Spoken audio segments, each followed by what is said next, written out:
Sí. Sí, funciona. Ya. Entonces, para ir puntualizando, los huesos propios de la nariz o huesos nasales, el cartílago lateral superior, el cartílago alar o cartílago inferior, con su crura medial, su crura medial, su crura lateral y el domo. Este de aquí es la crura medial, el domo y la crura lateral. Aquí es donde se cortan y hacen las rinoplastías para afinar la ala nasal, ¿no?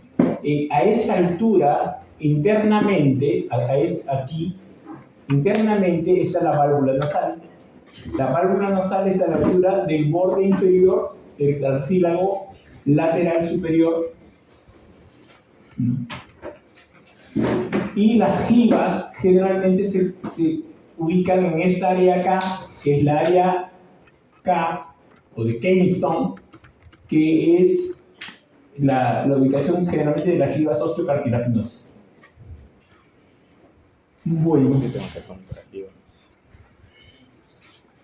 Ya. Entonces, lo que quiero que tengan bien en cuenta es, imagínense que este es la fosa nasal derecha, este de aquí es el tabique nasal y este es la pared lateral. ¿Por qué es importante? Porque voy a hablar de estructuras de la pared medial de la fosa nasal y de la pared lateral de la fosa nasal. Y uno de los grandes errores es confundirse una estructura lateral con una estructura medial. Entonces, para la estructura medial es el tabique nasal o septum nasal. Entonces, vamos a hablar del septum nasal. El septum nasal está conformado por la apófisis del frontal, del hueso frontal, que está el seno frontal. Y de aquí, que este es la altura de los huesos propios de la nariz, los huesos nasales. De ahí viene, estamos hablando del septum nasal, este es el cartílago cuadrangular. Y este de aquí viene a conformar la crura medial del hueso del cartílago alar o lateral inferior. Tenemos lateral inferior, lo que hacen las alas de la nariz, y el lateral superior, que es el que está encima. Entonces, para el tabique, para la parte medial, es la crura medial. Este de aquí es el hueso maxilar. Este de aquí es el vómer. Aquí va a haber un hueso, por esta parte de aquí, que es el hueso palatino, que es en esta parte de acá atrás. El hueso palatino. Y el hueso palatino con el efenoides, este es el efenoides, ¿no? Y por acá va a estar el hueso etmoidal. ¿Por qué? Porque esta es la lámina perpendicular del etmoides, ¿no? Todas las células etmoidales es el hueso etmoidal. Entonces, a esa altura del hueso palatino va a estar el... Entonces, esta es la pared medial, septum nasal. En niños, este maxilar tiene un crecimiento mayor y se llama premaxila. ¿Por qué? Porque el vómer no está tan osificado, es más pequeño y todo el hueso maxilar está por acá. Pero poco a poco el vómer va creciendo y en un adulto está como esta. Ya. Entonces ahora vemos la pared lateral. Ya hemos hablado de la pared medial. Ahora vemos la pared lateral. La pared lateral, igual. De este color, miren, es el hueso frontal. Este de aquí es el hueso nasal o huesos propios de la nariz. Este en verde es el etmoides, que va a tener al cornete medio y al cornete superior. Este hueso de aquí es el hueso lacrimal, que es un hueso aparte, y aquí tienes al hueso del cornete inferior. El cornete inferior es un hueso aparte, que no es parte del hueso etmoidal, ni el maxilar, es un hueso aparte. Entonces, debajo del cornete inferior va a estar el meato inferior. Debajo del cornete medio está el meato medio y debajo del cornete superior el meato superior. ¿Qué drena en el meato inferior? El conducto lacrimonasal, que viene las lágrimas desde el ojo y va a drenar debajo del cornete inferior. Entonces, este hueso de acá es el hueso maxilar, por eso tiene hasta acá el mismo color. Ya. Este hueso de aquí es el hueso palatino. Y aquí es importante porque acá está el agujero esfenopalatino, que de ahí sale la arteria esfenopalatina, que es la arteria más importante de irrigación posterior de la fosa nasal y que ahí se asientan los grandes sangrados posteriores o epistaxis posteriores que vamos a ver posteriormente. También ahí nace un tumor que se da básicamente en jóvenes o en niños, varones todos, que es el nasoangiofibromas juvenil. ¿En dónde nace? En el labio posterior del agujero esfenopalatino. Está acá. ¿Me podría repetir el nombre del tumor? Nasoangiofibromas juvenil. Bien.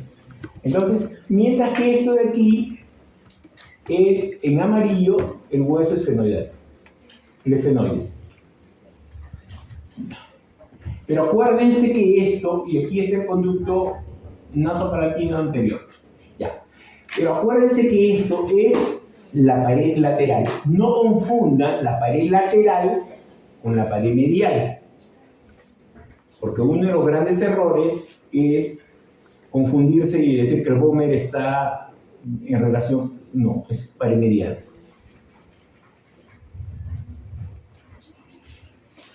Ya. Seguimos avanzando. Entonces, seno frontal, cornete superior, en el meato superior va a drenar el seno senoidal y las células senoidales posteriores. Ahorita voy a hablar. Y en el meato medio, debajo del cornete medio, que está cortado acá para que se pueda ver, acá vamos a ver una estructura muy importante, que es este huesito que viene por aquí, que se llama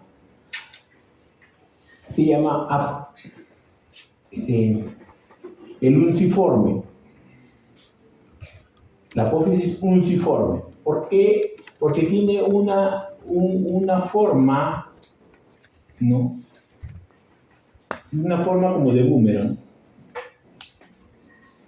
Y que esto va a ser la pared anterior, y esta de aquí es la bula etmoidal. La bula etmoidal es la celda más importante del etmoides anterior.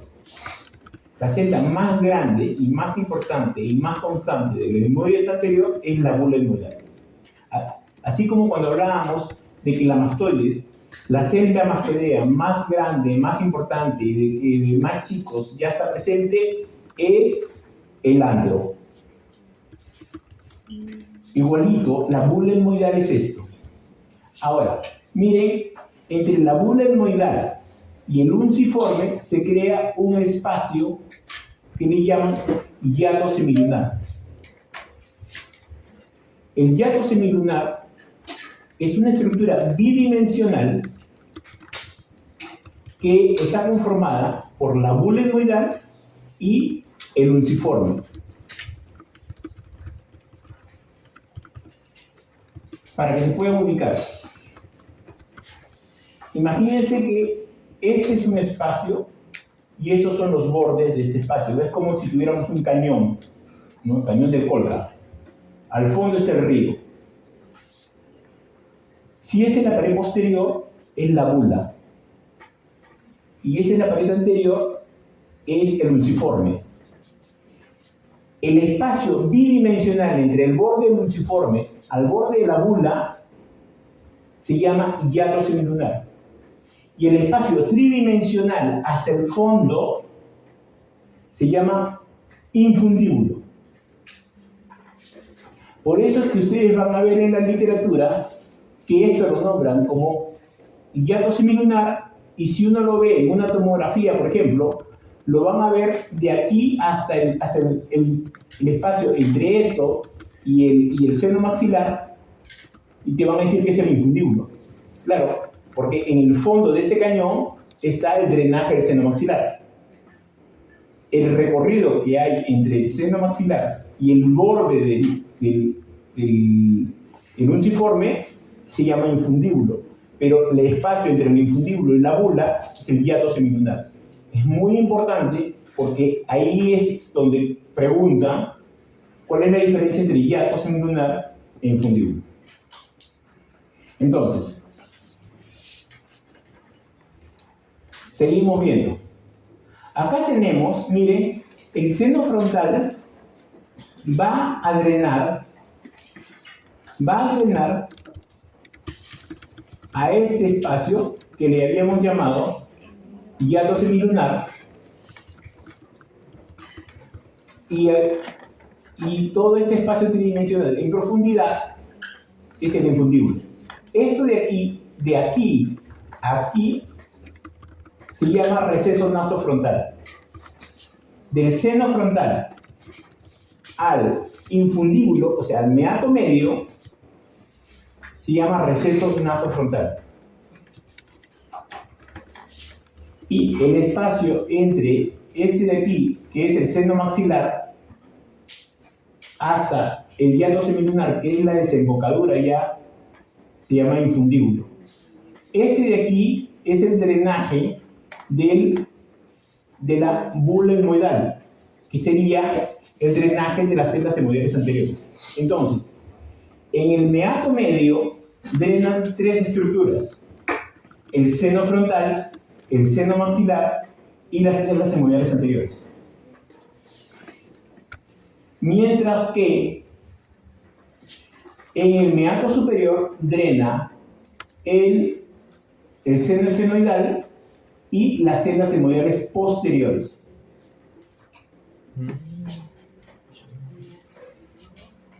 ¿Qué determina que yo diga que esta es una celda hemodial anterior y esta es una celda hemodial posterior? Esto, que es la inserción lateral del cornete medio. Y esa inserción lateral del cornete medio se llama lámina fundamental. Entonces, recapitulando, el cornete medio, en su parte más anterior, su inserción es superior de la lámina trigosa. Y conforme va hacia atrás, se va a insertar en la pared lateral. Y ahí va a determinar las células hemodiales anteriores, que van a ser inferiores a su inserción, de las células hemodiales posteriores, que van a ser superiores a su inserción. Cuando tiene la inserción superior, todo lo que es lateral a su inserción es células hemodiales anteriores. Por eso tienen que imaginárselo tridimensionalmente. Es como que yo ponga una cortina aquí del techo y lo pegue posteriormente a la pared lateral. Todo lo que está delante del cornete es célula hemodial anterior, y debajo del cornete es célula hemodial anterior, y todo lo que está detrás de esa cortina o superior es posterior, célula hemodial posterior. Eso es muy importante para cuando uno tenga que revisar una patología en tomografía. ¿Dónde está la patología? ¿En célula hemodial anterior o célula hemodial posterior? Lo primero que tienes que buscar es el cornete medio, su inserción lateral, para que puedas ubicarte en dónde está la patología. Entonces, y aquí tenemos, aunque verídicamente está a esta altura, el drenaje, el sitio de drenaje del conducto lácrimo-nasal.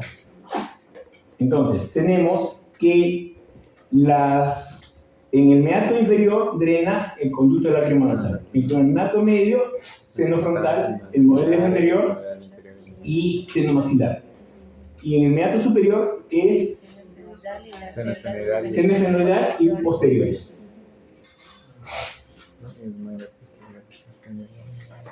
Ya.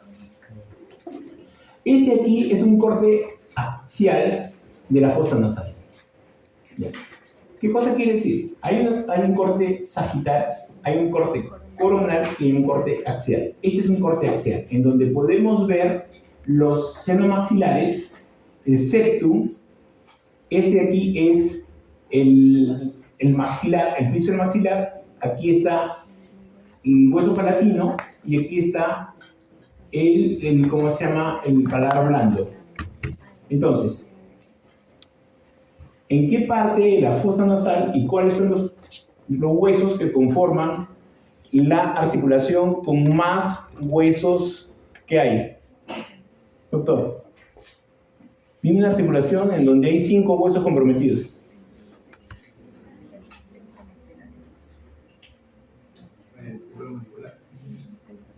Fosa nasal temporomandibular, no. 5 huesos. ¿Quién sabe? Ahorita los acabo de enseñar, ¿ah? No estoy preguntando, yo no pregunto nada de lo que yo no he enseñado. Doctora.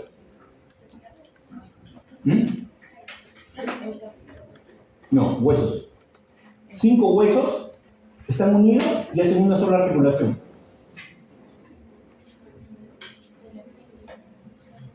Acá lo están viendo. ¿Dónde están? ¿Cuáles son? Doctora, usted. ¿Cuáles son los 5 huesos comprometidos? Ahí en tus narices está, al estar al frente, solamente nombrarlos.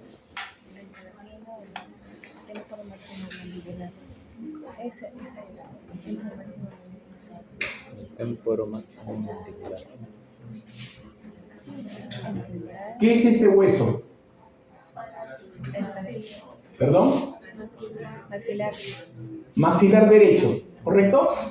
¿Y este? Maxilar izquierdo. ¿Y esto? Palatino derecho. ¿Y esto? Palatino izquierdo. ¿Y aquí? ¿Cuál? ¿Cómo se llama ese hueso? Vomer. Aquí está la articulación de 5 huesos.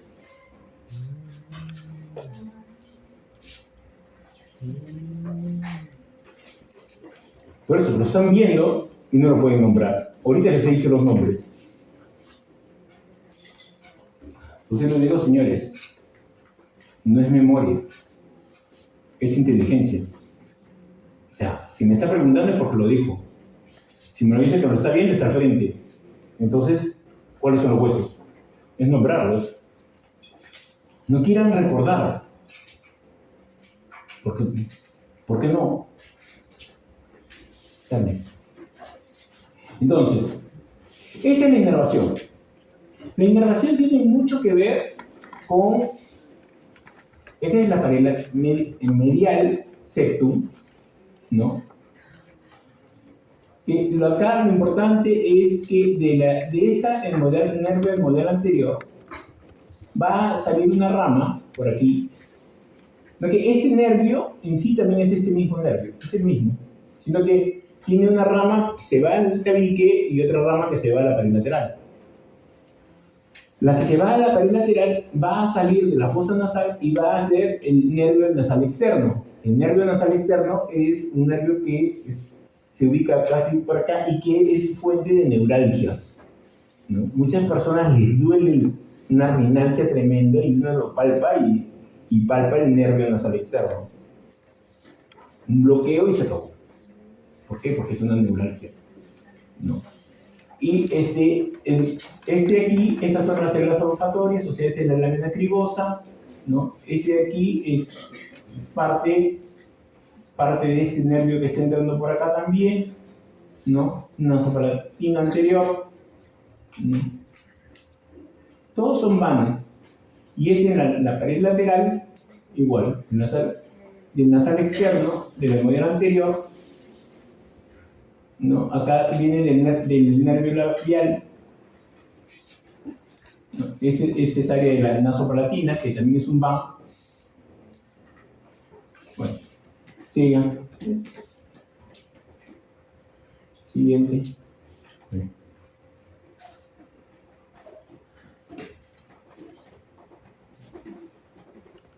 el nervio nasal anterior, ¿no? El nervio nasopalatino con su ganglio pterigopalatino, ¿no? Este es el nervio palatino mayor, que este aquí entra también por acá. Bien. Ya. Ahora, olfacción. Es muy importante entender de que la parte sensitiva olfatoria está distribuida tanto en la parte superior del septum nasal y la parte medial del cornete medio. ¿Por qué? Porque cuando nosotros hacemos un corte o una turbinectomía media, se pueden lastimar los nervios olfatorios. Generalmente se hacen cortes, ¿no? Cuando por ejemplo hay una concha bulosa, que es la neumatización del cornete medio, uno corta y saca la pared lateral del cornete medio, pero no toca la pared medial, o sea, la que está en contacto con el septum, porque es muy rica a nivel de terminaciones olfatorias.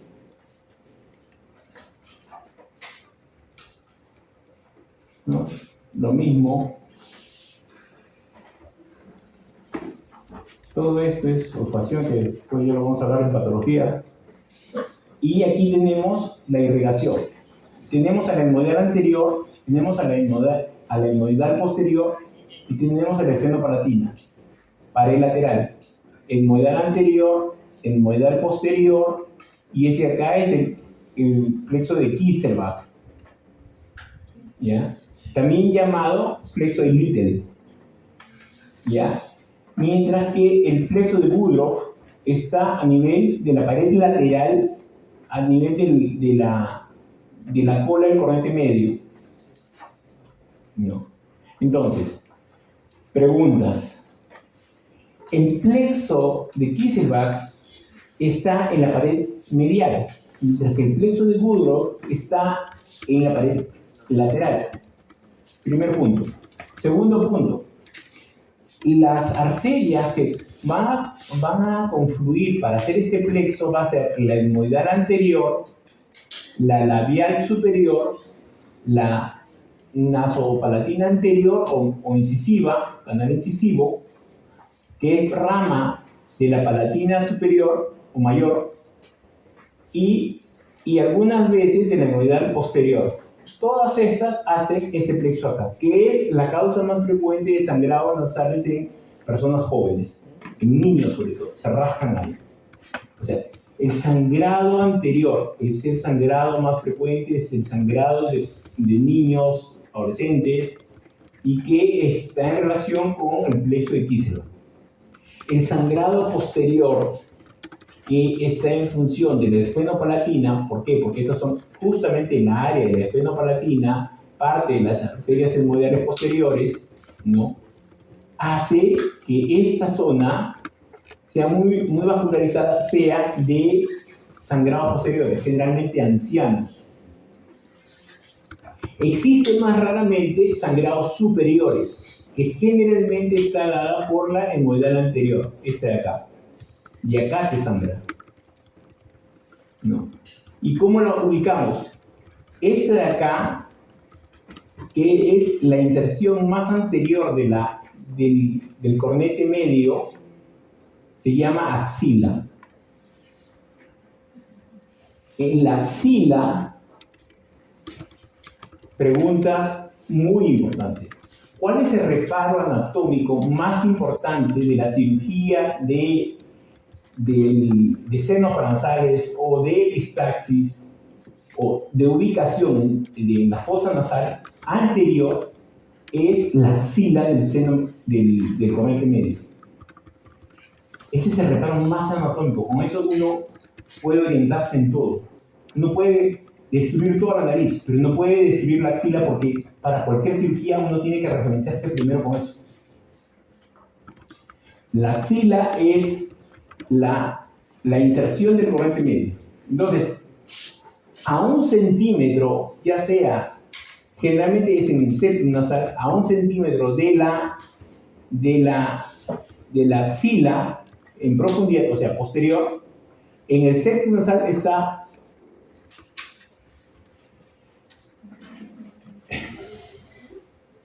el punto de sangrado de la arteria nodal anterior, que es los sangrados superiores. Igualito acá tenemos lo mismo que hemos hablado. Y esto es para que vean la correspondencia de que toda arteria se correlaciona con su vena. Senos maxilares, ya. Todos los senos paranasales no están desde el nacimiento. Al nacimiento, lo único que tienen es seno maxilar y celdas senoidales. A los 5 años ya las celdas senoidales, senos maxilares, y comienza el seno esfenoidal, que es un poquito más atrás. 5 años. A los 12 años ya se comienza a presentar el seno frontal. Y a los 20 años ya tienen el tamaño apropiado de los senos, ¿no? ¿Por qué? Porque el etmoides es el que poco a poco comienza a neumatizarse y meterse en otros huesos. Ya.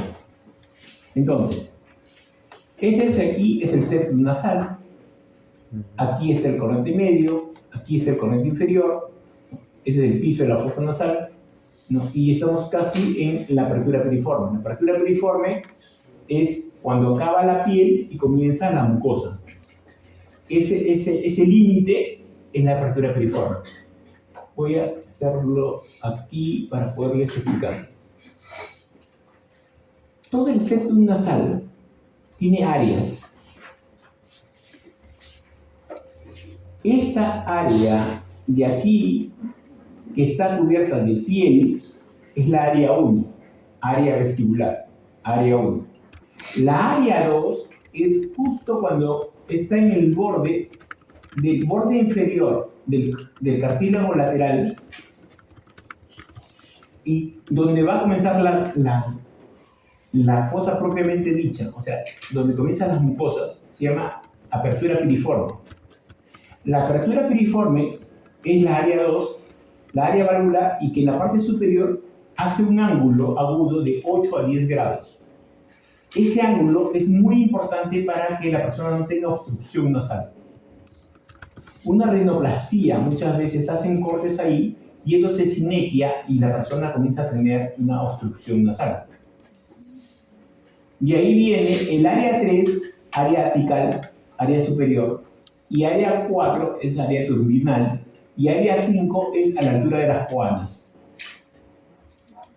¿no? La coana es área 5, turbinal porque agarra los cornetes inferior y medio, y apical, la parte más superior, que es la área 3. Entonces, área 1 vestibular, área 2 valvular, área 3 apical, área 4 turbinal y área 5 de coana. Esas son las áreas de Little. Para cualquier tipo de lesiones se habla desviación de tabiques, polones y todo, se habla en áreas. Esa es la referencia en áreas. Cuando yo les quiero hacer una pregunta, en área 3, un sangrado de área 3, ¿a qué podría corresponder?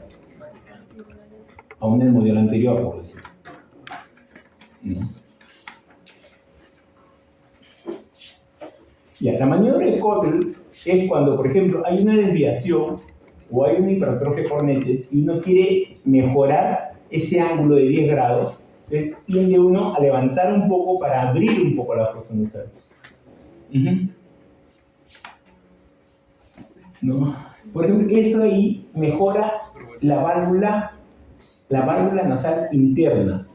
¿Por qué? Porque también tenemos una válvula nasal externa, que es, como les decía, en las narinas. Los ancianos, al caer la punta, cierran la válvula nasal externa. Le levantamos un poco la punta y respiran mejor, ¿no? Entonces, eso es válvula nasal externa, las narinas. Bueno, bastante rápido hemos avanzado. Ahorita vamos a avanzar con las tomografías. Perdón. Podemos ver tomografías complejas en el mismo día de Ya, no, sí. Ya, entonces, solamente unos conceptos. ¿Cuándo una radiografía? Así. Para nosotros, la radiografía solamente se justifica cuando no se puede tomar una tomografía, cuando hay una indicación de una tomografía. Para una sinusitis aguda, no se toma ninguna imagen, porque es clínica. Congestión, mucosidad, un resfriado que tiene más de 7 días. O sea, esa es una sinusitis. No, pero si no tiene una placa, si no me duele la cabeza, es que es una sinusitis. Será viral, si sigue disminuyendo, o será bacteriana, si continúa igual o aumenta. Pero es una sinusitis aguda. Para una sinusitis aguda no se toman radiografías. Cuando una sinusitis aguda se toma una tomografía, cuando piensas en una complicación. Doctor, tengo 3 días de esta sinusitis con gran mucosidad y tengo un dolor de cabeza intenso. O sea, una sinusitis, una otitis, no debe dar dolor de cabeza. En una persona que nunca ha tenido dolor de cabeza y tiene una otitis que da dolor de cabeza, tiene una sinusitis que da dolor de cabeza, tú estás pensando en una complicación intracerebral, intracraniana de la sinusitis o de la otitis. Puede ser hasta una meningitis, puede ser un absceso, puede ser lo que tú quieras. Pero tienes que pensar en una complicación. Entonces ahí sí le tomas una tomografía de cerebro. Porque no se te puede pasar. Entonces, ese es el primer concepto. Pero cuando uno pide una tomografía, generalmente cuando es crónica, más de 3 meses que no me curo con nada, entonces te pides una tomografía para ver posiblemente la causa. Puede ser una sinusitis odontogénica, o sea, una caries profunda que haya llegado al seno maxilar, o puede ser una sinusitis, que te digo, micótica, ¿no? Que no todas son fulminantes. Una sinusitis micótica fulminante podría ser que al segundo o tercer día ya de una sinusitis purulenta, con moco y todo, al tercer día te hace una parálisis facial, lo primero que tienes que pensar es una sinusitis tipo mucor, una sinusitis fulminante, que no necesariamente se da inmunosuprimido. Generalmente es inmunosuprimido, pero no necesariamente. Entonces, ahí pides una tomografía. Pero ¿cuándo se pide una radiografía simple? Cuando tienes a un paciente en cuidados intensivos que sus controles no están siendo apropiados, tú quieres buscarle un foco séptico y no lo encuentras. Entonces, ¿qué cosa vas a hacer? Como no le puedes hacer una endoscopía, nada, porque no tienes, te tomas una radiografía y tal vez encuentres en el lado que le estaban poniendo la sonda que tenga además un nivel hidroaéreo que me está diciendo que ha hecho una sinusitis, ¿no? ¿Por qué? Porque no lo puedo llevar a tomografía porque está con el ventilador, ¿no? Pero, per se, así, por una sinusitis aguda, radiografía simple, nunca. En niños, menos, ¿no? Ese es el primer concepto. Pero para cuestiones de que a veces viene el doctor, el paciente ya te trae. A mí el doctor tal me ha mandado la radiografía, ¿no la puede leer? Señor, no sirve. Pero, ¿me la puede leer o no sabe? Entonces, cuando te dicen no sabe, lo agarras es como no sabe. Entonces, esto aquí es el septum nasal, esto de aquí es el seno maxilar, esto de aquí es la órbita, esto de aquí son los senos frontales, estas son las células senoidales, detrás está el seno esfenoidal, ¿no? Esto aquí que le hicieron una endodoncia, o sea, y este aquí está un poco más opaco que este de acá, entonces posiblemente aquí haya una secreción. No se ve ni ve. Pero de ahí a que tú puedas decirme, doctor, y esto puede ser micótica o puede ser otra cosa, es que no sirve. ¿Por qué? Porque no sirve. O sea, en niños peor, todas las estructuras son muy pequeñas, están superpuestas, están con cartílagos de crecimiento, el niño está llorando y el moco que sale también se llena los senos paranasales de moco y se mueve y se rota. O sea, decir algo de una radiografía de un niño es menos del 10% de sensibilidad y especificidad, o sea, estás perdiendo el tiempo. Pero para una mamá con ansiedad, dile. Pero en general no creas ni lo que estás hablando. Ya, entonces, esto igual es una radiografía lateral, generalmente más se pide por adenoides, ¿no? Pero aquí está el seno frontal, senos esfenoidales, todo lo que vamos a ver en tomografía, pero en una radiografía. Honestamente, ningún otorrino que se prestigie les va a pedir una radiografía. Como formación no se debe hacer, pero todavía se pueden encontrar, entonces para ese tipo de cosas pues, les digo. Tomografía en sí es mucho más complejo, porque tengo que explicarles todas las patologías que hay, y eso lo vamos a hacer en rinología. ¿Ya? Solamente una miscelánea, así como para que digan que supieron algo, es el septum nasal, el cornete medio, acá el unciforme, ¿no? Acá el infundíbulo, como les decía, en 3 dimensiones, aquí sería el hiato semilunar, ¿no? El cornete superior, acá con bastante, y este aquí es el esfenoides. Pero lo tienen que ver en un programa que les voy a mostrar para poderlo entender mejor. Acá en corte coronal, ¿no? Este es el cornete inferior, cornete medio. Cuando el cornete medio se neumatiza se llama concha bulosa. Y como les decía, como las células olfatorias están en esta parte aquí, entre el tabique y el cornete medio, se tiene que sacar esto, pero no tocar esta parte, porque si uno decola o rompe esto, lo que va a quitar es olfacción, porque acá están las células olfatorias, ¿no? Este aquí es el infundíbulo, aquí, un poquito cerrado, cornete inferior, bueno, la bula, esta es la bula, y hay que verlo, como digo, en movimiento, que es un programa. Ya. Ya. ¿Cómo nos protegen? Pero bueno, ya, es que, por favor, pero seamos puntuales. Ya son 5 y 5 hasta 5 y 15 para hacer las otras partes. Comprendo que vienen desde madrugada, pero espírense. ¿Alguna pregunta me pasa?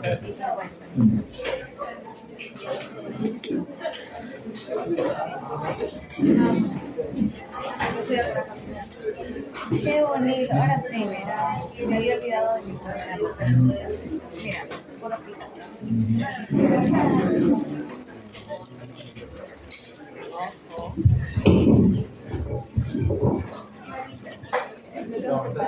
yo no tampoco no quiero parar. Yo no tampoco voy 5 días. Voy a repetir. Ay, otra vez. Ay, bromita. No, Sandrine. La amistad. ¿Queda todo claro? ¿Cómo?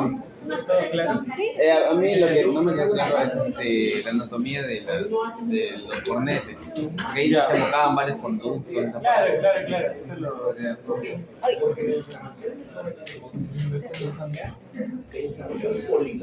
A ver, otra vez. Porque Sandrita lo Yo siempre que trato de estudiar como que anatomía de lo que es la cavidad nasal, siempre lo más importante es entender para qué sirve la nariz. La nariz tiene funciones muy interesantes. Tiene la parte de la olfacción, la parte de la respiración y la parte estética. Entonces, si tú lo exploras así, te comienzas a preguntar, ya quiero saber para qué, por ejemplo, la parte respiratoria, que influencia bastante la parte de los cornetes. Entonces, tenemos los cornetes que justamente van a organizar toda la turbulencia que podemos respirar. Toda la turbulencia que pueda existir en nuestro espacio exterior, los cornetes nos ayudan a alinearlo y también a aclimatar la temperatura. Entonces, nosotros tenemos unas estructuras en forma de brazo. Este es un cornete y este es una axila. ¿Se acuerdan de lo que decía? Este es la axila. Igual como tiene axila acá, tienen una axila en la nariz. Así como en los cornetes. Cada cornete va a tener un meato. Un concepto muy importante siempre recordar es qué discurre en cada meato. Porque los cornetes nunca va a discurrir nada porque no tienen nada para discurrir. Solo son estructuras que nos dan temperatura y nos dan proporción a la nariz para que un cuerpo fluya. Entonces, para ver si es un patrón de algo, es un patrón de inferiores, medios y superiores. Siempre es de lo más anterior a lo más posterior. ¿Qué está más anterior? conducto lácrimo nasal, y luego en el medio vamos a tener 3: maxilares, frontal y etmoidal. ¿Pero etmoidal anterior o posterior? Anterior. ¿Por qué? Porque vamos de lo más adelante a lo más atrás. En cambio, en el superior vamos a tener lo que es etmoidal posterior y esfenoidal. Entonces, el moco es por el... Claro, los senos paranasales son los que crean el moco. Y el moco discurre sobre los meatos, y el moco tiene propiedades térmicas, microbiológicas e inmunológicas. Entonces ahí tenemos como que, ¿por qué existe el moco? Ahora, ¿por qué pasa de que tú lloras, no sé, lloras por algo y comienzas a salir mocos? ¿Esos son mocos? Sí, es mocos, pero es mocos mezclado con lágrimas. Entonces nosotros comenzamos a botar por el meato inferior lágrimas y comienzas a gotear cuando lloras. ¿Sí o no? Ya. Entonces funciona más o menos así. Entonces es muy importante recordar estas cosas, porque después de eso en patología se van a pasear, como que les va a parecer súper fácil en la nariz, si tienen anatomía de nariz. Para mí es la anatomía muy difícil de todo. Sí. Y acerca del hiato Ya, del hiato semilunar. El hiato semilunar es donde discurre todo lo que es el infundíbulo. Entonces tú tienes una estructura bidimensional, como dice el doctor, del hiato semilunar, pero lo que está adentro es la estructura bidimensional que está debajo del cornete medio. ¿Sí, todo claro? Que están la bula, ¿Algo más, chicos? Con imagen. ¿Alguna duda? el uniforme. Acá hay cosas bien chéveres, porque miren, porque él decía la fusiforme. ya, la matriz uniforme y todo eso son estructuras que están acá. Esas son las que limitan el hiato semilunar. ¿Ves? Semilunar, hiato. O sea, en el hiato semilunar Aquí está el el infundíbulo está dentro. O sea, es todo. O sea, le pueden decir como que estructura tridimensional, pero en algunos libros lo describen como. O sea, una desembocadura. ¿Me entiendes? O sea, lo que desemboca el infundíbulo es el hiato semilunar. Por eso cuando tú lo ves bidimensional, es un hiato semilunar, pero no puedes ver un infundíbulo. ¿Me entiendes? Porque el infundíbulo es todo lo que discurre dentro del hiato semilunar. ¿En dónde desemboca el infundíbulo? ¿Qué es el hiato semilunar? La estructura bidimensional. Y cuando tú entras con una cámara y enfocas justamente en esa zona de ahí, vas a ver el hiato semilunar. Entonces, el infundíbulo de Claro. O sea, es la estructura tridimensional de la bidimensional que es el hiato semilunar. ¿Sí lo entienden? Ya se suelta. y la puedes fusiforme. ¿En qué parte está quedado? La puedes fusiforme.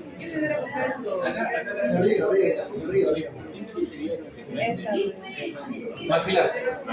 Claro, nosotros cuando hablamos de infundíbulo hablamos del maxilar. Cuando hablamos del receso frontal, hablamos del seno frontal que discurre en el hiato.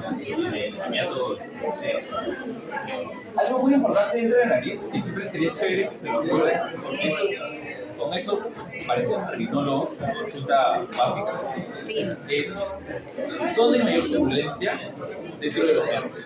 O sea, ¿por qué tú puedes respirar mejor? Tú respiras mejor porque la mayoría del aire turbulento que ingresa pasa por el meato inferior. Entonces, la mayoría de cirugías que se enfocan en una mejora respiratoria se tratan de abrir el meato inferior para que haya una mejor respiración. Entonces, ¿qué haces? Puede ser una turbinectomía, que es manejar el cornete inferior. Lo luxas, se hace chiquito el cornete inferior y pasa el pasillo del meato. O sea, esas cosas son físicas, pero repercuten un montón en el paciente. Tú lo que vas a hacerle la nariz así al paciente, no vas a dar ni siquiera un espéculo nasal, pero tú le vas a levantar así, altísimo la nariz de tu paciente, y le vas a poner ahí una luz Y vas a ver ahí una cosa así.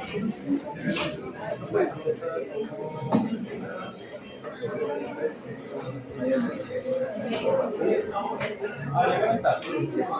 Pero vas a ver el cornete inferior. Pero es así como una bola. Si ese cornete inferior está pálido, entonces significa que está siendo sobreusado. O sea, ya se está cansando. Es como cuando tú vas a correr, te pones pálido. Te pones pálido. Tu corneta también se pone pálido porque hace mucho esfuerzo en el control de toda la temperatura que existe dentro de la nariz. No se hagan rinos. Y entonces, es que ahí puedes decir como que, está teniendo una rinitis leve o una rinitis crónica. ¿Por qué? Porque lo que más se va a repercutir en una rinitis es el cornete inferior. ¿Y por qué se repercute más el cornete inferior? Porque es donde pasa más flujo de aire y para el No, y entonces sería como ya es alérgico, ya se debe algo más. Claro, puede ser algo. Puede ser por varias cosas. Puede ser hipersensibilidad, puede ser sentimental, puede ser genético. Ahí es donde te comienzas a generar las preguntas. Sandrita quiere hacerse la rina. ¿Quieres hacerte la risa? No, está súper bien. Pero ¿cuándo puedes pasar? O sea, depende de lo que quieras.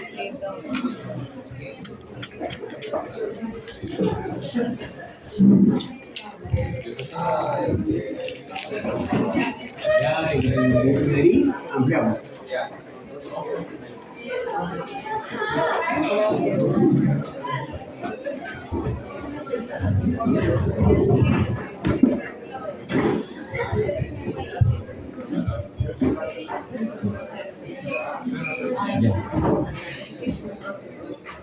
Ya continuamos. Ya, vamos a hablar básicamente de anatomía para avanzar un poco más rápido, ya lo último, queremos acabar a las 6. Vamos a solamente anatomía y para que puedan entender un poco ya lo último las patologías. Todo lo que es tomografías, resonancias, algunos exámenes auxiliares, lo vamos a ver ya en patología. Entonces, esta aquí es la orofaringe. ¿Ya? Una característica es que la mucosa de la cavidad oral, que vendría a ser hasta el borde anterior de los pilares anteriores del istmo de las fauces, o sea, donde están las amígdalas, esta es la úvula. La mucosa oral es siempre más pálida. Entonces, cuando uno ve a un paciente, la pared posterior de la faringe siempre la va a ver más congestiva o rara, a veces con grumitos, a veces esos grumitos son rojos, y tú le preguntas, ¿y le duele la garganta? No. Pero si esto es faringitis, pero no me duele. La idea es, no hay patología mientras no moleste. O sea, las faringes son como los tímpanos, son como las caras. ¿Cuál es la cara normal? Igualitos son sus faringes. Entonces, no llevarse el concepto de que, faringe granulosa, faringe hemorrágica, faringe inflamatoria. Lo primero es, ¿le molesta? No. Ergo, normal. Y ustedes prueben mirarle la garganta a todos sus familiares. Más del 50% de las gargantas que ustedes vean lo van a ver patológicas. ¿Pero por qué? Por su ignorancia. Entonces, lo más importante, ¿por qué? Porque esto se traduce en las rinofaringitis o faringitis que se le ven a los niños. El niño llega llorando, un cólico, llorando porque le duele su barriga, y el pediatra dice faringitis aguda. ¿Por qué? Porque su garganta está inflamada. Discúlpame, pero si no se queja la garganta, no hay faringitis. Mientras no haya dolor en la garganta, no hay faringitis. Y acostúmbrense a ver para que ustedes puedan llegar a una cierta normalidad. Es muy relativo. Primer concepto. Entonces, la pared posterior es mucosa, mientras que este de aquí es un epitelio no queratinizado. Entonces, son dos tipos de epitelios totalmente diferentes, por lo tanto, ustedes siempre lo van a ver inflamada la mucosa. Es como entrar y hacer una colonoscopia y decir, toda la mucosa del colon no está inflamada. Disculpen, pero si es mucosa siempre va a estar medio inflamada. Ya, entonces, la úvula y marca el pilar anterior y el pilar posterior, y en el medio está la amígdala palatina. Entonces, en el pilar anterior está el palato gloso, músculo palato gloso. Y en el pilar posterior, el músculo palato faríngeo. Memotecnia, la lengua gloso está delante de la faringe. Por eso, paladar, palato gloso anterior, palato faríngeo posterior. El daño que se le puede hacer en alguna cirugía puede condicionar a una insuficiencia velopalatina. Más grave es el anterior, pero más usual es el posterior. También muchas de las cirugías para ronquido se basan en cortar un poco el palato posterior para poder darle más espacio y recortar un poco la úvula para darle más espacio y que no siga roncando. Ya. ¿Qué otra cosa más? En la pared, en el borde posterior del paladar duro debe ser rombo. Porque si es agudo, estamos diciendo que no ha habido un apropiado cierre de los huesos, tanto palatinos como maxilares, y hay una hendidura palatina. Cuando la úvula es bífida, también esto contribuye a que pueda existir una hendidura palatina submucosa. ¿Por qué submucosa? Porque como la mucosa sí cerró, uno puede pensar de que el paladar está bien. Pero como los músculos no llegaron a unirse, lo que va a hacer es una insuficiencia velopalatina, porque para la función del velo del paladar es que los dos se juntan para tensarse y poder abrir la trompa de Eustagio, ¿no? O irse hacia la pared posterior y cerrar, si no hace una hipernasalidad. O sea, ese tipo de hipernasalidad, a diferencia de la hiponasalidad, que es la adenoides. La adenoides o una tumoración nasal produce una hiponasalidad, mientras que la insuficiencia velopalatina produce una hipernasalidad. Eso estamos. Y otro punto importante es la lengua. La lengua va a tener aquí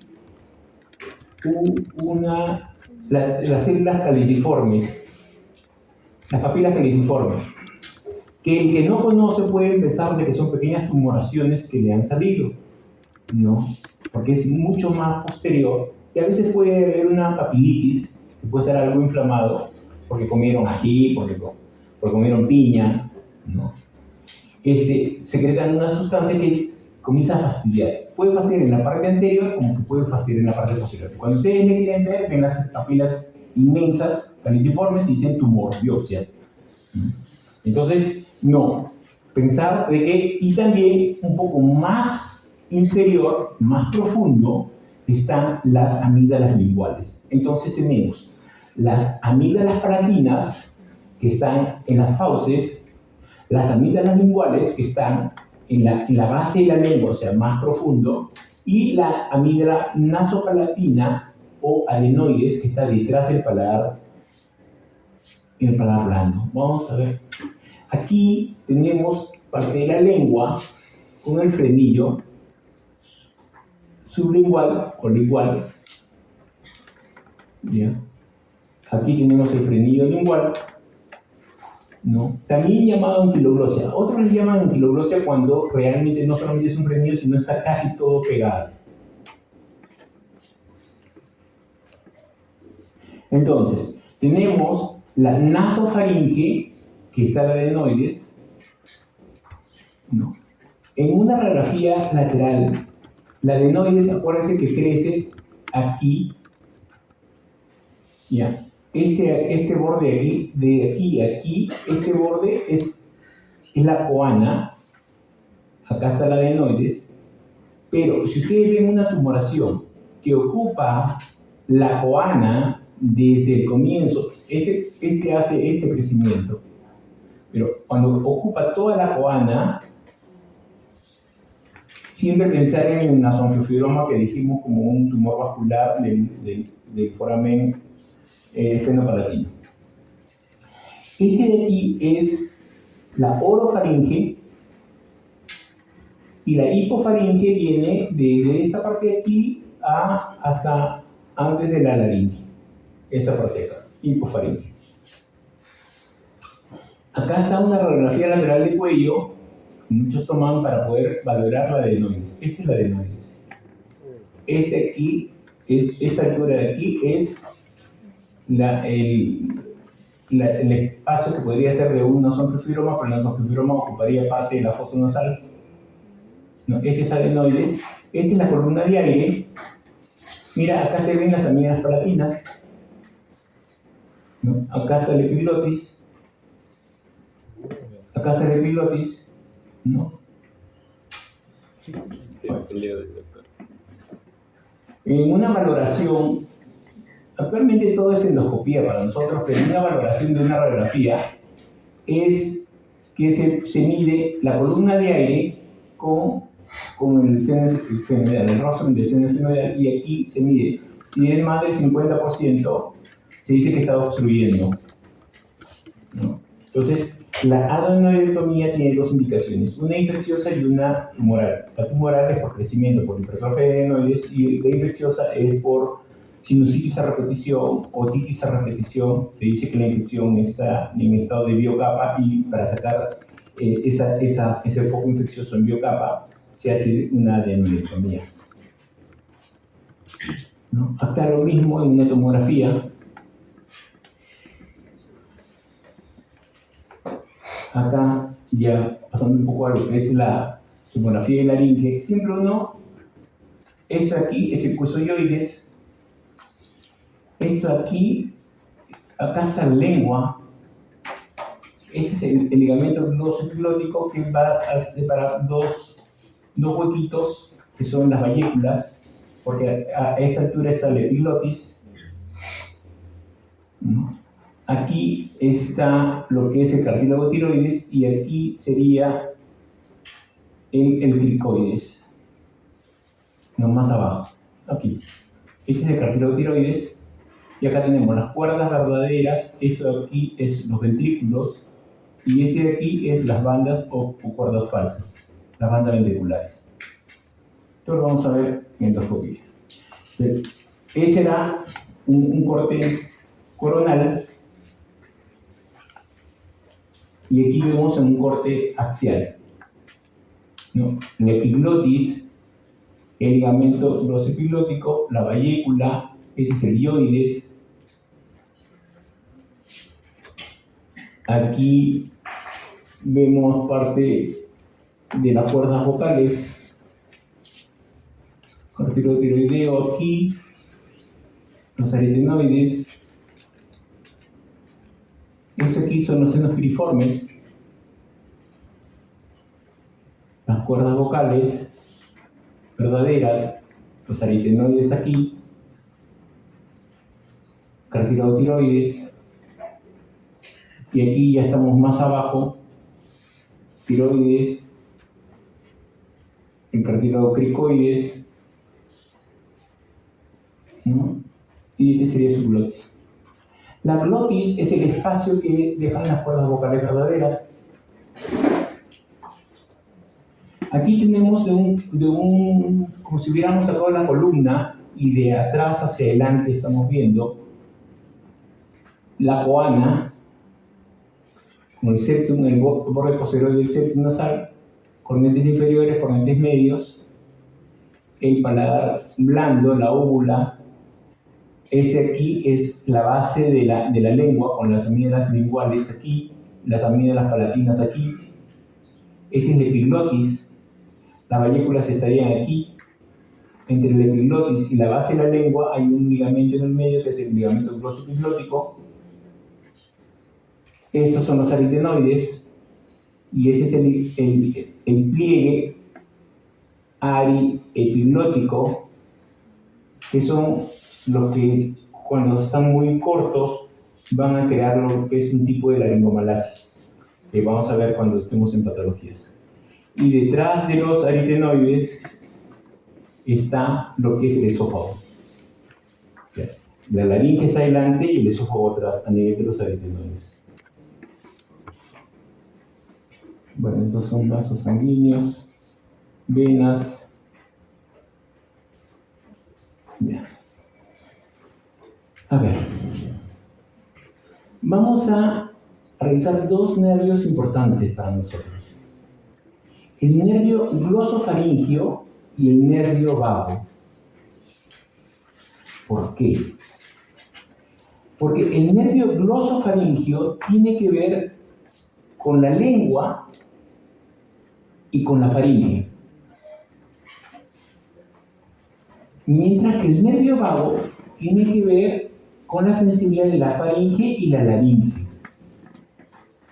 Pero miren, dense cuenta que así como hay glosofaringio derecho, hay glosofaringio izquierdo. Hay vago izquierdo y hay vago derecho. ¿Por qué es importante? Porque, por ejemplo, habíamos visto que una otalgia era producido por varios tipos de nervios. El séptimo, el auricular posterior, que es el rama del occipital, el quinto, el glosofaringio, el vago, o sea, todos ellos dan otalgia, dolor en la oreja. Pero el glosofaringio tiene una característica, que al inervar parte de la lengua, también va a inervar el velo del paladar, tanto sensitiva como motora. Entonces, cuando uno le duele y con un hisopo tocas el velo del paladar de ese lado y le duele, o cuando tú le dices que haga así, cuando uno le dice, te di, y ese lado no se mueve tan bien, está comprometido el glosofaringio. Entonces, esa otalgia es por el glosofaringio. ¿Por qué? Porque hay una neuralgia del glosofaringio que compromete al paladar blando de ese lado. ¿Entendido hasta ahí, doctora? ¿Entendido hasta ahí? O sea, la neuralgia del glosofaringio, aparte de la otalgia, me va a ayudar el que tenga una hipersensibilidad del paladar blando de ese lado. ¿Estamos hasta ahí? Ya. Mientras que el nervio vago va hasta el intestino, hasta el mesenterio. Tiene en su rama laringea tiene el laringio superior y el laringio inferior. El laringio superior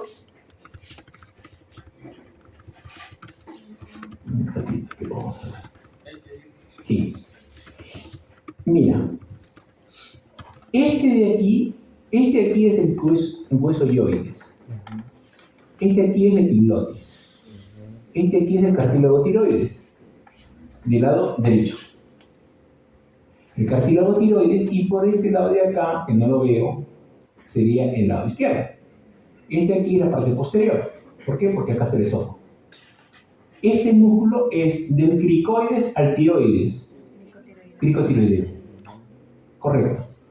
Este huequito de aquí, que está en la asta posterior del cartílago tiroides, es un nervio que va a ingresar y va a dar sensibilidad interna a toda la hemifaringe y laringe interna. Sensibilidad, que es el nervio laringio superior. Pero antes de meterse, da una rama motora que se va a este nervio, al cricotiroideo. Entonces, el nervio laringio superior tiene que ver con la sensibilidad tanto de la hemifaringe y hemilaringe de ese lado, ipsilateral, con la función motora del cricotiroideo. ¿Y cuál es la función del cricotiroideo? Es que al contraerse esto, este es el cricoides y este es el tiroides, al contraerse este que está delante, lo va a bascular el tiroides sobre el cricoides. Entonces tensa la cuerda vocal. Y al tensar la cuerda vocal, va a dar agudos. Y ese es porque puedo tensar la cuerda vocal. Saco los mejores agudos por contracción del músculo cricotiroideo, que es función del laringio superior. Entonces, si hubiera una neuralgia del vago con compromiso del laringio superior, ¿qué es lo que voy a tener?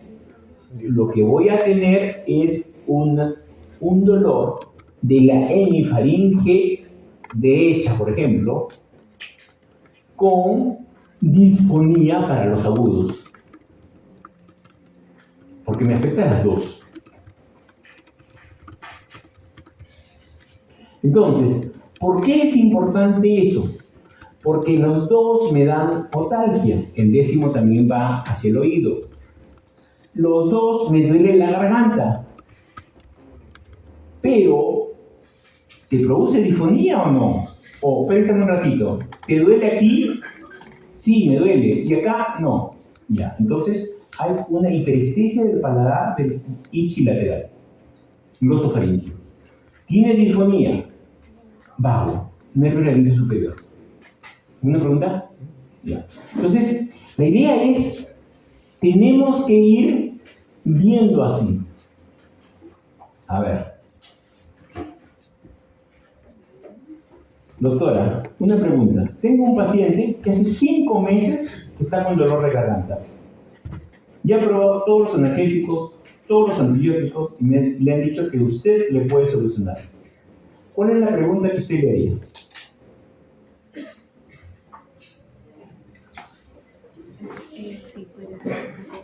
Ya. Doctora, vengo porque usted es muy buena, pero me duele la garganta. 5 meses y he probado corticoides, y he probado terapia de voz, y he probado, analgésicos inyectables, antibióticos inyectables, pero me sigue doliendo la garganta. Pero no puedo ni hablar porque me duele la garganta. Yo quiero tomar algo y me duele la garganta.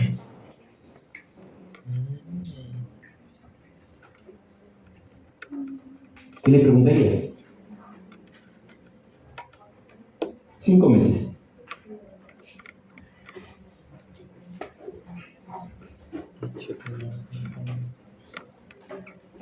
Doctora, ¿usted qué le preguntaría?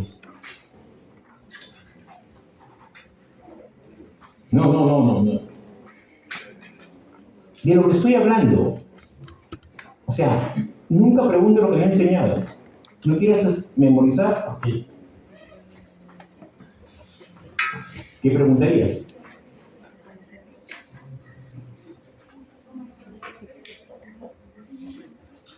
Ya.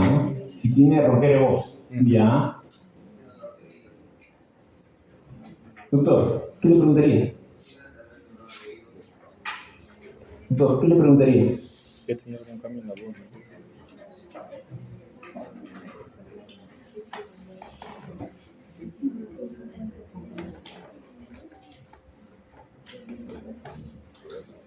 Doctor, dice.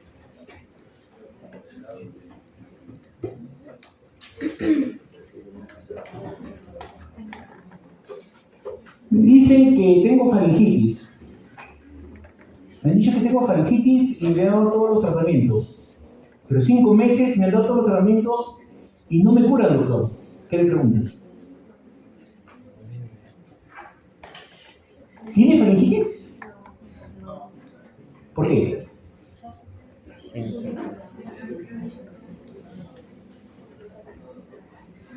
¿5 meses puede ser una faringitis crónica?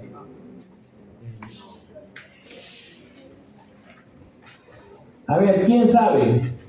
¿Por qué? ¿Cómo yo puedo diferenciar que es faringitis o no es faringitis?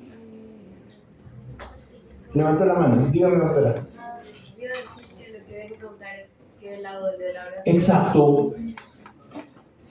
Exacto. ¿Qué lado le duele? ¿Derecho o izquierdo? Discúlpame, ya no es faringitis. ¿Por qué no es faringitis, doctora, si me dice derecho? Exacto. Porque la faringitis no respeta el lado. Porque la faringitis no respeta el lado. Si me dice un lado, ya no es faringitis.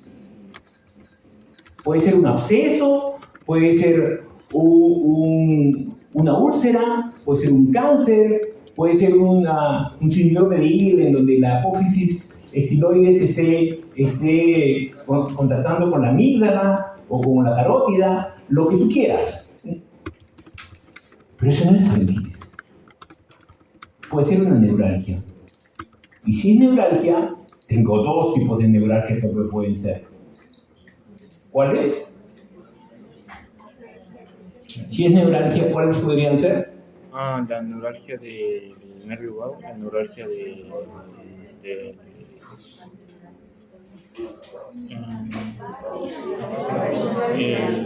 laringe. Exacto. O es una neuralgia del glosofaringio o es una neuralgia laringio superior. Para complicarles más la vida, porque ustedes son de 5º año, existe una neuropatía vagal postviral. ¿Qué cosa quiere decir? Que en algunos virus, así como el COVID, puede producir hiposmia, el mismo COVID u otros virus, pueden producir hiperestesia o hiperalgesia de las terminaciones nerviosas. Y lo que se ha demostrado es que afecta más al vago que al glosofaringio. Entonces, sí puede haber neuralgias postvirales. O sea, que al inicio comenzó con un resfriado y después se quedó con su neuralgia. Bueno. Ya, voy volando. Ya. No. Ya, solamente aquí para poderles entender. Acá tengo que ponerles esto aquí. Cuando hablamos de laringios inferiores, tenemos 2 tipos de laringios. El izquierdo, que hace asa en el callado de la aórtica, el izquierdo, y el derecho, que es más corto, que hace asa a la arteria subclavia. Por eso es que la patología pulmonar o mediastínica es más frecuente que coja al nervio laringio recurrente izquierdo que el derecho, porque aparte de que baja más al mediastino, también está más expuesto porque está más lateral, mientras que el derecho, su recorrido es más posterior a la laringe que está en contacto con el esófago. Se cubre más. Entonces, una cirugía de tiroides más se lastima al izquierdo que el derecho, por el tipo de recorrido. Las patologías pulmonares o torácicas también se expresan más en el izquierdo que en el derecho. Por eso es que la patología de parálisis de cuerdas vocales secundarias a neuropatías es más frecuente en el izquierdo que en el derecho. Ahora sí, avanzo. Ya. Ustedes lo van a estudiar todos los músculos, pero lo que quiero decirles ahorita es todos los músculos internos de la laringe van a hacer aducción, cierre de cuerdas vocales. El único músculo que abre las cuerdas vocales es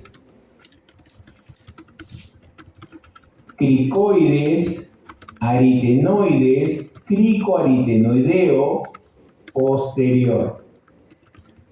El cricoaritenoideo posterior es de atrás, jala a los aritenoides, se asienta en el cricoides, jala a los aritenoides y al jalar a los aritenoides abren la cuerda vocal.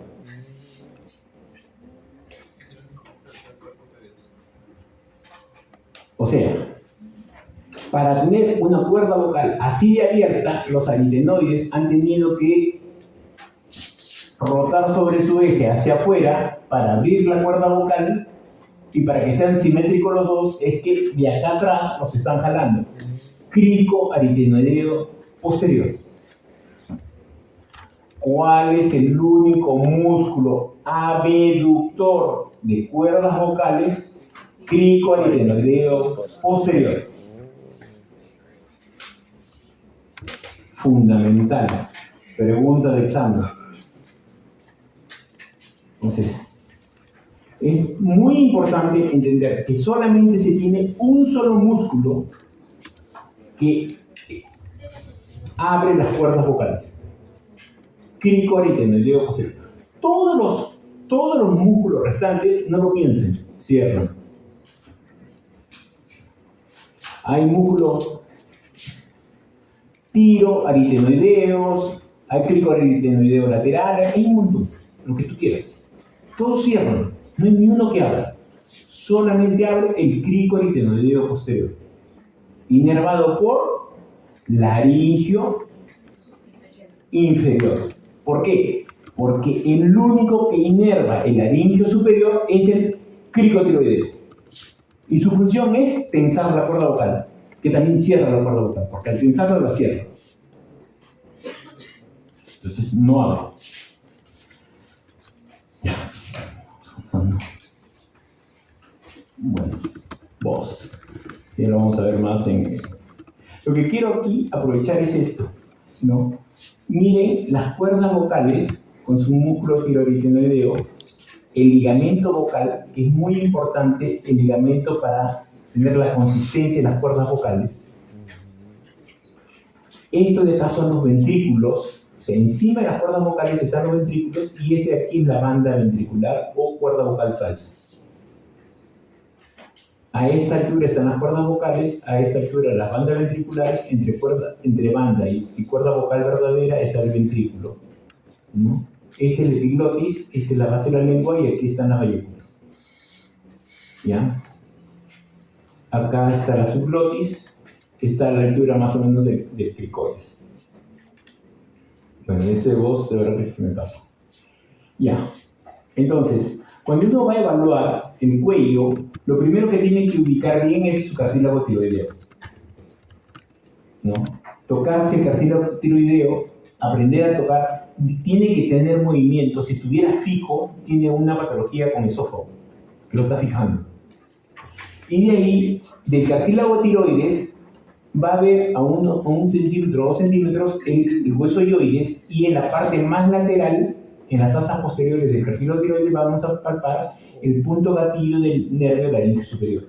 También, cuando uno está pensando en una neuralgia laringio superior, uno pone ahí y justamente va a desencadenar la neuralgia laringio superior, porque lo está tocando el nervio. El nervio no duele, salvo cuando está inflamado, ¿no?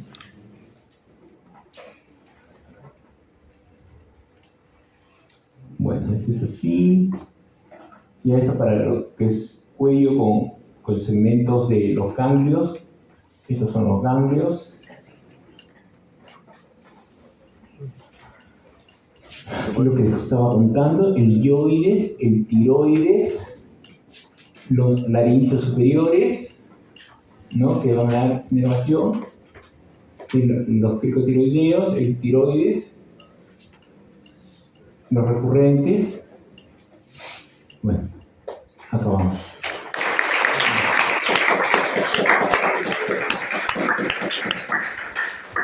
Realmente lo que quiero es que, aunque sean muy numerosos, siéntanse como que si les hubiera dado a cada uno una clase especial para cada uno de ustedes. Quiero que cada uno se motive para estudiar. Esto es solamente una cosa muy somera de muchos aspectos. Es la base que debieron llevar en anatomía para poder hablar de la especialidad. Realmente lo que yo deseo ya en las clases de otología, de rinología, es que hablemos de diagnóstico, de pruebas diagnósticas, de terapéutica, de condiciones predisponentes para los diferentes pacientes. Y solamente se puede hablar si es que ya ustedes tienen una cierta base. Por eso esta clase ha sido básicamente de hacer ciencias básicas para poder entender la clínica, ¿no? De verdad que estoy muy entusiasmado con todos ustedes. Veo que en general es un buen grupo. Los felicito. Ustedes han estado viendo a muchas promociones. Creo que podemos lograr cosas muy importantes, pero sí necesitamos estudiar, sí necesitamos quitarnos ese miedo a malograrla, a decir algo que no es coherente, pero si el mejor maestro es el error, o sea, digámoslo, para que podamos discutir. Yo pienso esto por esto. Podrá estar equivocado, pero eso es lo que yo creo. Y así nos pasa. Con muchos pacientes nos equivocamos. No es un problema equivocarse. El problema es no estudiar para poder corregirlo. Yo he tenido muchas veces que operar y saliendo de la operación, debía haber hecho esto, al día siguiente voy con mi paciente y digo, perdóname. De repente no se va a notar, pero pude haberlo hecho mejor. Dice, doctor, pero voy a quedar bien. Vas a quedar bien. Pero a propósito de ti, he estudiado esto, porque nunca lo había visto. Y así, nos sigue operando cosas que nunca lo había visto. Yo 25 años operando todas las semanas y esta semana he operado un colecistoma congénito que lo voy a escribir en una revista porque nunca lo había visto. Pero es que uno tiene que tener esa forma de autoexigirse, ¿no? Que no le venga la soberbia que uno ya sabe o que uno cree saber. No, hay que estudiar mucho y muchas veces es agarrarse un grupo, ¿no?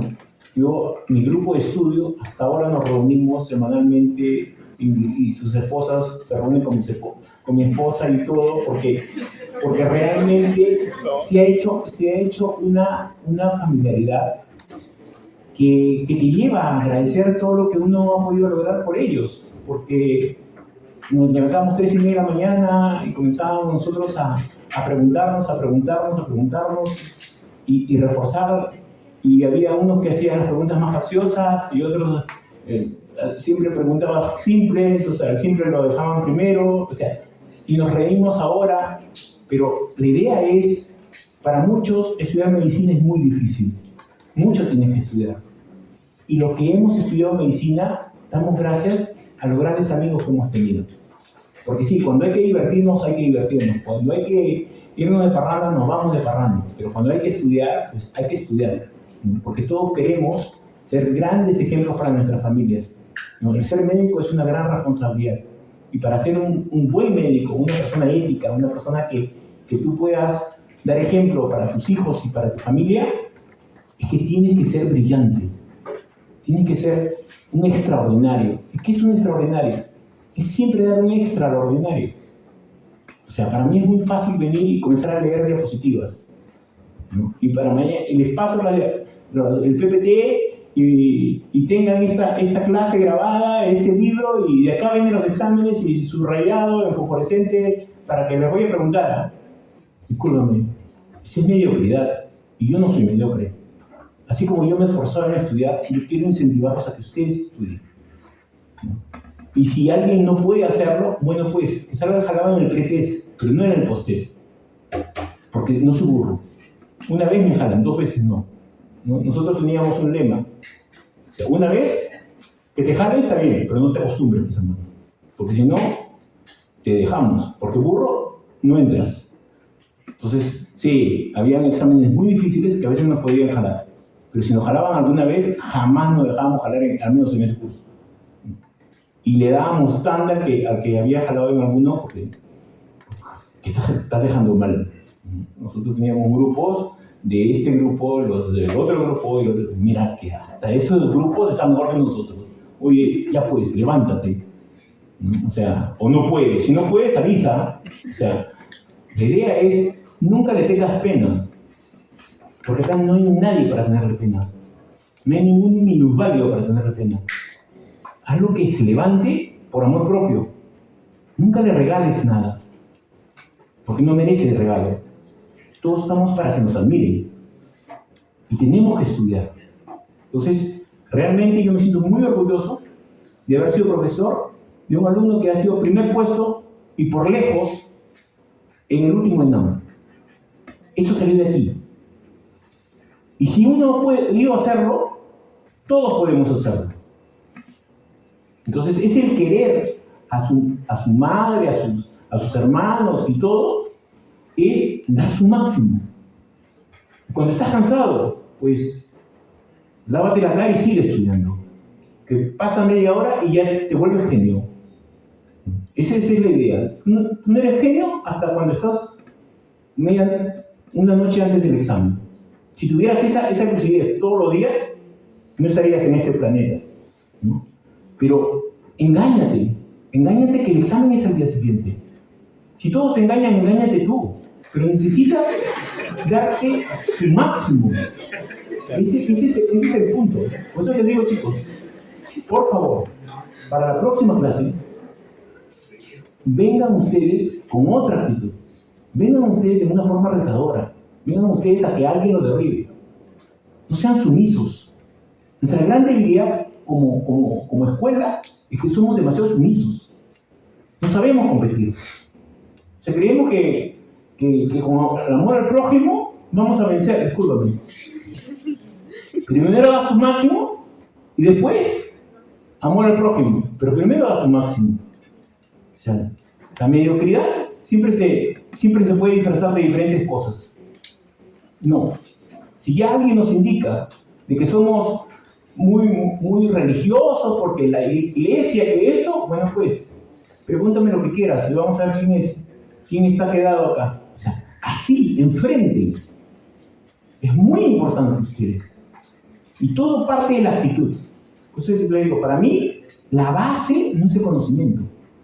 La base es que a partir del conocimiento tengas autoestima. Que tú te creas superior en conocimiento. ¿Por qué? Porque nadie estudia como tú.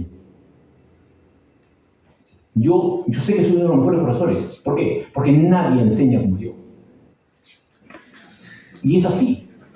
O sea, a mí que me venzan. No, doctor, yo escucho esta clase. Escucha, me venció. Espérate nomás. Mañana lo levanto en peso. ¿Por qué? Porque ya lo vi. Ya sé por dónde le puedo andar. Ese es el punto. Igual ustedes. O sea, la única forma de que sean brillantes es que ustedes se lo tomen como un imperativo moral. Discúlpame, a mí me vences una vez, no 2 veces. 2 veces no, porque tonto no soy. Flojo no soy. Y de verdad, yo no puedo mentir a mis padres diciendo que soy lo mejor que puedo ser. Siempre respeten el nombre de su padre. Es muy importante eso. Nadie puede decir, oye, está el alumno, es un... ¿Por qué, pues? Por flojera. Discúlpame, así no va.